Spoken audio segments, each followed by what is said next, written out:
Buletin Didik 27 April bersama saya Khairi Hazwan Muhammad Asri. Assalamualaikum dan salam sejahtera. Sejumlah RM60,000 disumbangkan Majlis Bandaraya Shah Alam MBSA kepada 50 sekolah rendah dan menengah di Selangor. Sumbangan itu adalah satu inisiatif bagi meringankan beban pelajar daripada keluarga B40 yang terkesan akibat COVID-19. Pemangku Datuk Bandar Shah Alam Muhammad Rashidi Ruslan berkata, melalui pelaksanaan program itu, pihaknya berharap dapat membantu pelajar terutamanya dari luar bandar dan golongan berpendapatan rendah untuk mendapatkan makanan yang mencukupi dan berkhasiat ketika pandemik COVID-19. Turut menerima sumbangan ialah Universiti Teknologi Mara UiTM. Muhammad Rashidi berkata peruntukan RM150,000 itu merangkumi bantuan kepada seramai 500 pelajar yang berpusat di UiTM kampus UiTM Shah Alam dan cawangan UiTM Selangor selama 1 semester.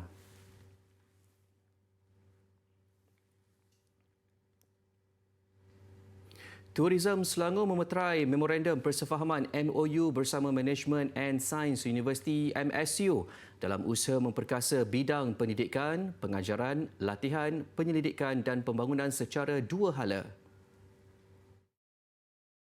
Melalui kerjasama ini, ia akan memberi peluang kepada para pelajar MSU untuk menjalani latihan industri di Pejabat Urusan Tourism Selangor di Shah Alam. Selain itu, pihak Tourism Selangor dan MSU juga dapat bekerjasama dalam bidang kajian dan pembangunan yang turut meliputi pertukaran bahan penyelidikan serta penerbitan dan pembentangan. Bukan itu sahaja, warga kerja MSU juga berpeluang menerima naik taraf kelayakan melalui penawaran sijil profesional yang akan diuruskan oleh pihak Tourism Selangor. MOU tersebut ditandatangani secara rasmi oleh Pengurus Besar Tourism Selangor Azlul Shah Muhammad dan Naib Presiden Hubungan Industri dan Keusahawanan MSU Profesor Dr. Abdul Jalil Ghazali. Turut hadir Presiden MSU Profesor Tan Sri Dr. Muhammad Syukri Abdul Yajid. Pusat Derma Darah Negara PDN memerlukan bantuan orang ramai susulan kutipan darah di Pusat Darah Negara PDN pada minggu pertama Ramadan sahaja hanya mencapai 59%, manakala kutipan di Suite Derma Darah Puspanita Puri Putrajaya 32.8%. Jumlah itu nyata membimbangkan kerana setiap 43 saat satu beg darah diperlukan bagi menyelamatkan nyawa pesakit. PDN dalam satu kenyataan memaklumkan seramai 500 sehingga 600 penderma diperlukan setiap hari bagi memastikan keperluan untuk menyelamatkan nyawa pesakit. Kenyataan itu juga menyebut bekalan stok darah negara perlu sentiasa mencukupi bagi menampung keperluan prosedur transfusi darah seperti kes kemalangan, pembedahan dan juga rutin seperti pesakit thalassemia. Justru dalam membantu usaha ini, PDN mempelawa organisasi menganjurkan kempen derma darah bergerak secara berkala selain menjemput pendermaan berkumpulan ke Pusat Pendermaan Statik PDN di Jalan Tun Razak, PDN Donation Suite Mid Valley Mega Mall atau Suite Derma Darah Puspanita Puri Presin 10 Putrajaya.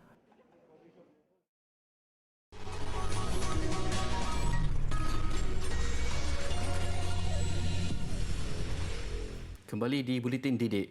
Bagi meringankan beban pelajar dan keluarga dari golongan berpendapatan rendah B40 dalam menjalani ibadah puasa, skuad Kita Jaga Kita Ramadan 2021 berbesar hati mengulurkan bantuan keperluan asas dan makanan kepada 28 sekolah seluruh ibu negara. Ia adalah inisiatif beberapa syarikat swasta yang bekerjasama dengan Jabatan Pendidikan Wilayah Persekutuan Kuala Lumpur JPWPKL. Menurut Pengurus Perhubungan Repsol Oil and Gas Malaysia Limited Ahmad Fakrul Razi Arsyad, bantuan tersebut melibatkan 28 buah sekolah di wilayah Persekutuan Kuala Lumpur. Skuad ini melibatkan Repsol Oil and Gas Malaysia Limited, Yakult Malaysia dan Hong Leong Bank. Jadi kita bersama dengan EasyWorks dan juga Jabatan Pendidikan Wilayah Persekutuan di mana Jabatan Pendidikan identify kemungkinan pasti pelajar yang yang berada di B40 ini dan sumbangan yang kami berikan ini adalah berupa barang-barang keperluan asas untuk makanan lah. Beliau berkata demikian selepas majlis pelancaran program Skuad Kita Jaga Kita Ramadan 2021 di Ibu Negara siang tadi. Pengarah pendidikan JPWPKL Zainal Abbas turut berharap usaha bersama ini dapat diteruskan pada masa akan datang sekaligus mewujudkan program di luar kelas yang mendatangkan manfaat kepada pelajar. Kita memandang ke hadapan bagaimana mungkin kita boleh jalin hubungan dengan syarikat Repsol ini untuk mewujudkan program-program di luar bilik darjah, sama ada program co-curriculum kesenian ataupun program-program co-akademik dari segi robotik ataupun about renewable energy yang mungkin lebih mirip kepada apa yang mereka lakukan. So it's something yang boleh kita explore di masa hadapan bersama-sama syarikat Repsol Oil and Gas ni. Lebih 1,000 bakul makanan diedar di Kampung Muhibah Tawau Sabah dalam 2 fasa berikutan pelaksanaan Perintah Kawalan Pergerakan diperketatkan PKPD bermula 11 April lalu. Bantuan adalah sumbangan kerajaan negeri yang dikelolakan oleh Majlis Perbandaran Tawau dengan kerjasama Unit Pemimpin Pembangunan Masyarakat Kukusan. Fasa pertama, bakul makanan diagih kepada 400 buah rumah melibatkan 640 keluarga di kawasan itu sejak PKPD dilaksanakan.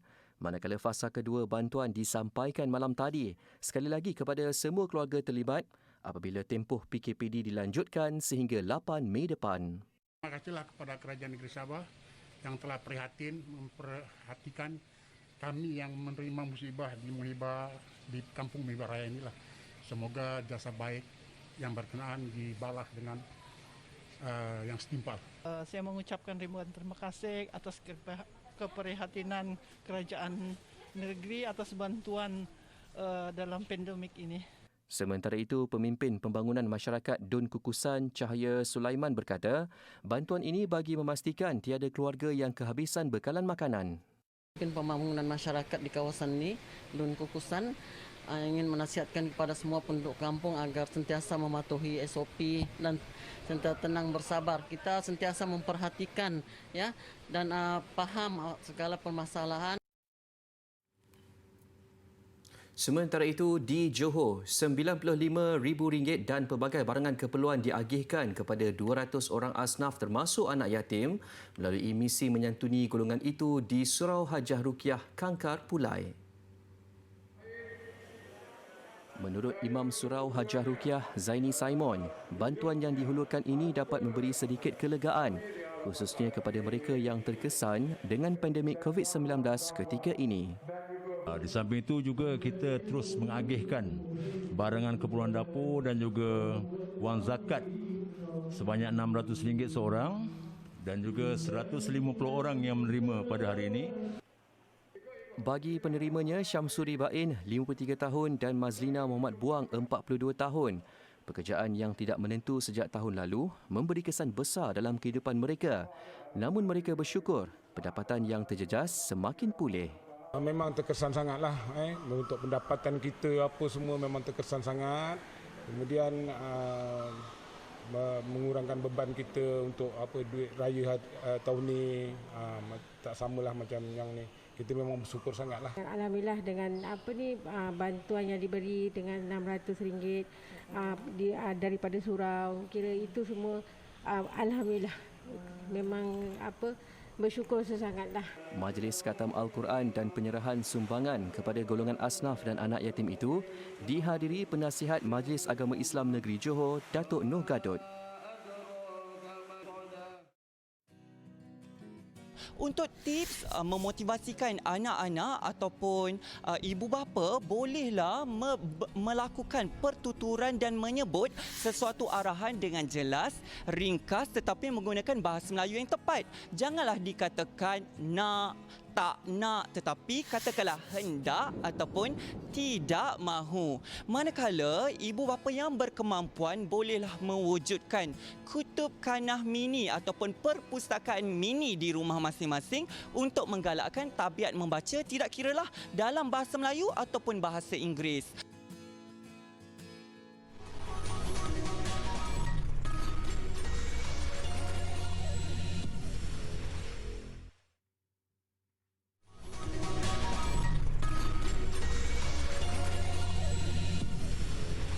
Aktiviti menggambar, mewarna dan membina objek memberi peluang kepada anak-anak berekspresi dalam seni. Lukisan dan catan yang dihasilkan dengan menggunakan warna dan berus cat dapat menggabungkan ekspresi dan emosi sekaligus menjadi terapi yang boleh menenangkan minda anak-anak. Bagi ibu kepada 3 cahaya mata Siti Norihan Abdul Gaman, dia menjadikan seni lukis sebagai aktiviti hujung minggu anak-anak yang dapat mengeratkan hubungan keluarga. Norihan memilih seni catan sebagai aktiviti melukis yang mudah untuk 3 anaknya yang berusia di antara 9 hingga 2 tahun. Baginya, ia juga antara medium yang boleh menyalurkan emosi kanak-kanak. Pentingnya pendidikan seni ini terhadap anak-anak yang mampu memberikan kelegaan stres selepas penat belajar. Selain itu, bagi umur 6 tahun, ia mampu menguatkan lagi motor halus dan kasar dia sebelum masuk ke alam persekolahan darjah 1. Assalamualaikum kawan-kawan. Hari ini Mia nak ajar macam mana nak buat capan menggunakan putik kapas. Mula-mula ambil 3 putik kapas atau 4 putik kapas. Kemudian ikat menggunakan getah seperti ini. Ambil seikat putik kapas, kemudian celok ke dalam water color dan shot seperti ini. Aktiviti ini dilakukan Mia dan adiknya Nur Amani Darwishah di waktu lapang dengan bantuan ibu dan ayahnya. Tambah Mia, dia gemar melukis gambar haiwan dan mengaplikasi pelbagai warna dalam lukisannya agar lebih cantik. Aktiviti melukis dan mewarnai ini menurut Mia dapat meningkatkan keyakinannya. Selain mewarna, dia juga gemar bermain alat muzik keyboard pada masa lapang. Dah siap, senang kan?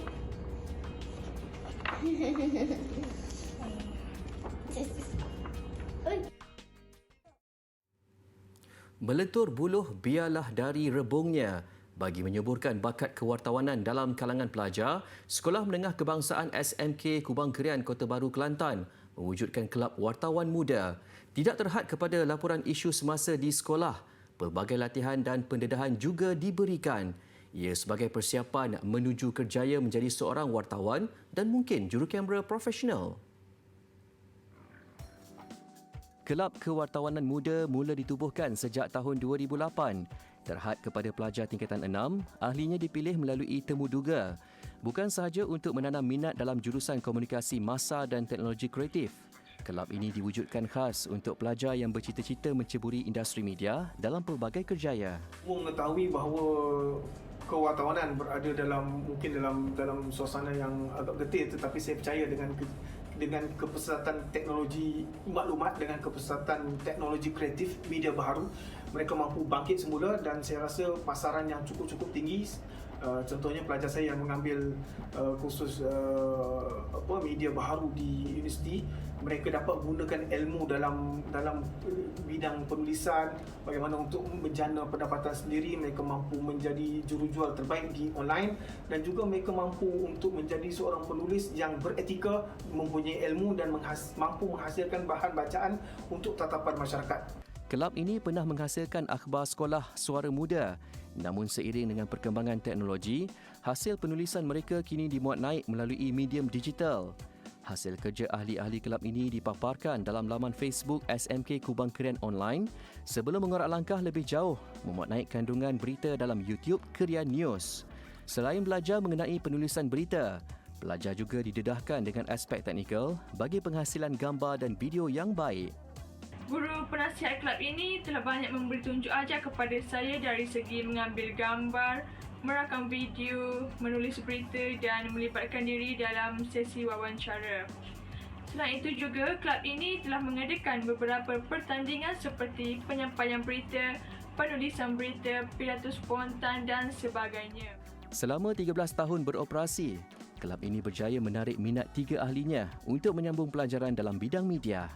Diuruskan secara cukup profesional sama seperti syarikat media yang lain, kelab wartawan muda ini sering dijemput oleh PPD dan DPN untuk membuat liputan media. Umpamanya, kelab ini diberi kepercayaan untuk membuat liputan menyeluruh kejohanan bola sepak, MSSM 2019 selama seminggu. Saya cukup seronok melihat mereka berperanan sebagai wartawan sekolah turun padang mewawancara pengurus pasukan yang bertanding, menulis dan mengedit dan menghasilkan berita dalam FB online. Pastikan kita mengambil jumlah kalori yang mencukupi dengan cara memilih makanan yang sesuai ketika kita bersahur dan kita berbuka puasa. Amalan bersahur sangat penting, membantu membekalkan tenaga yang mencukupi untuk kita berpuasa. Waktu sahur yang paling baik ialah sekurang-kurangnya 30 minit sebelum waktu imsak. Kita digalakkan mengambil kumpulan makanan karbohidrat kompleks waktu bersahur seperti nasi, roti, biskut mi penuh ataupun oat. Dan juga makanan daripada kumpulan protein seperti ikan, telur, ayam dan kekacang. Makanan-makanan ini lambat dicerna dan boleh mengurangkan rasa lapar. Pastikan juga kita mengambil air dan buah-buahan yang mencukupi. Makanan masin boleh meningkatkan rasa dahaga. Oleh itu, elakkan pengambilan makanan seperti ikan masin, jeruk, belacan dan kicap sewaktu kita bersahur.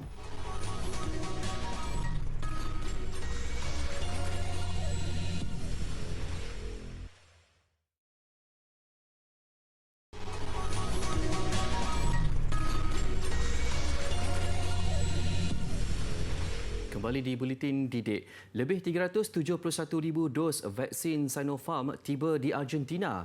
Ia dibawa melalui penerbangan khas dari China yang mendarat di lapangan terbang Buenos Aires. Vaksin ini adalah kumpulan kedua yang dihantar ke negara ini. Ia bakal digunakan ke atas mereka yang telah menerima dos pertama sebelum ini. Proses penghantaran keseluruhan berjumlah 1 juta dos dijangka akan siap sepenuhnya menjelang hujung minggu ini. Argentina setakat ini mencatatkan lebih 2.8 juta kes COVID-19 dengan lebih 62,000 kematian.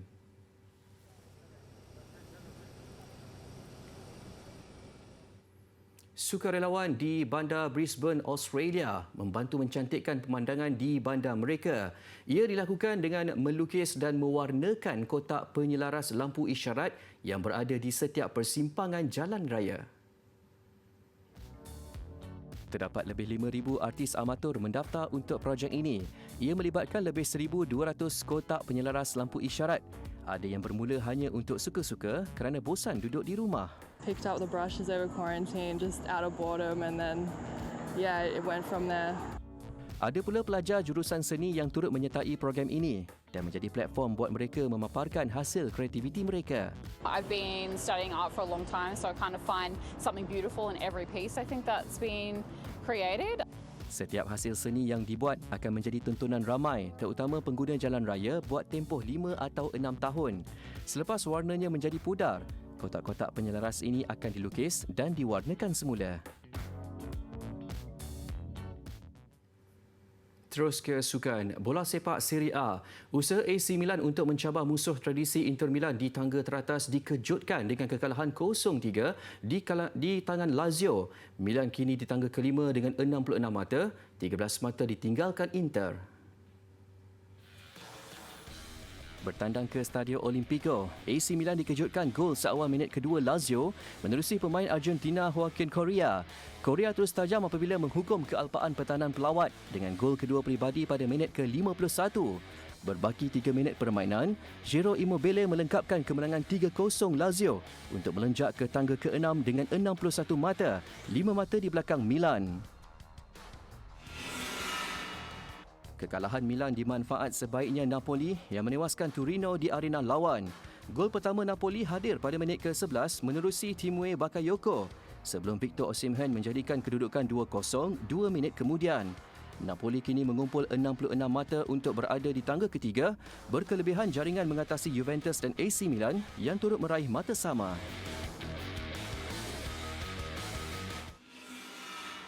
Sementara itu, pada saingan bola sepak Liga Juara-Juara Asia, Kelab Emirat Arab Bersatu Sharjah mengalahkan Iraq Air Force untuk mara ke kelompok 16 pasukan terakhir. Bagaimanapun, Sharjah dikejutkan jaringan pembukaan lawan pada minit ke-15 menerusi Jefferson Colazos. Sharjah bangkit menyamakan kedudukan menerusi Khalid Bawazir 10 minit kemudian. Minit ke-35 giliran Sharjah di depan, hasil percubaan Salim Saleh. Perlawanan tambah rancak apabila Air Force menyamakan kedudukan pada minit ke-52 juga menerusi Colazos. 8 minit berselang, Salim bijak menyempurnakan sepakan sudut untuk memastikan kemenangan Sharjah. Baik, ribuan origami berbentuk hati dengan mesej positif dipamerkan di San Francisco sebagai tanda sokongan terhadap komuniti Asia di Amerika Syarikat mengakhiri buletin didik malam ini. Saya Khairi Hazwan Muhammad Asri. Salam hormat, salam ceria dan Assalamualaikum.